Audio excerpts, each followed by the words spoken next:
In this world, the devil's deception is real, and his strategy is to obscure the truth about life and spiritual significance, making people focus solely on earthly gains. He employs tactics such as normalizing greed, distraction with the present, and spiritual procrastination.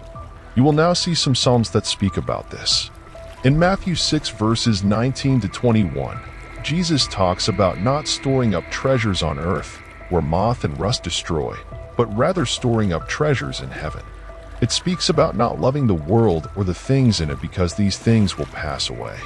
Whoever does God's will remains forever. In Luke 12 verse 15, Jesus warns about greed, stating that life does not consist in the abundance of possessions one owns. It mentions the spiritual blindness caused by the god of this world, which prevents people from seeing the light of the gospel. It speaks of the dangers of the unrestrained pursuit of wealth, affirming that the love of money is the root of all evils. It also warns about friendship with the world, stating that being a friend of the world is being an enemy of God. And it encourages resistance against the devil's tricks by putting on the whole armor of God to resist evil. It also talks about the devil, likening him to a roaring lion seeking whom he may devour, calling for spiritual vigilance. These passages underscore the importance of not being deceived by material wealth, greed, and earthly temptations, but instead seeking spiritual truth and being alert against the devil's schemes. People are drawn to a false sense of security and immediate pleasure, preventing them from realizing the importance of a relationship with God and life after death.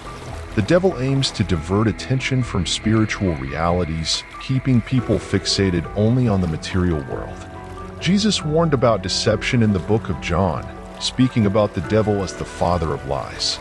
He cautioned against the danger of focusing excessively on accumulating material goods, contrasting it with the importance of a life dedicated to God.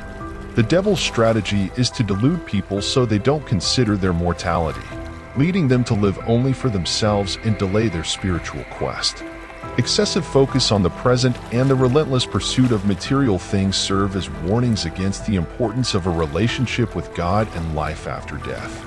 The devil uses this distraction to draw people away from spiritual truth, causing them to forget about eternity. It's a call to reflect on what truly matters in life, considering that material possessions are fleeting and do not define our true security and value. There was also a discussion about the possibility of a figure described in the book of Revelation, known as the second beast or false prophet, who could present himself as Christ, deceiving even believers. This reinforces the need for spiritual discernment and knowledge of scriptures to resist deception in the final times.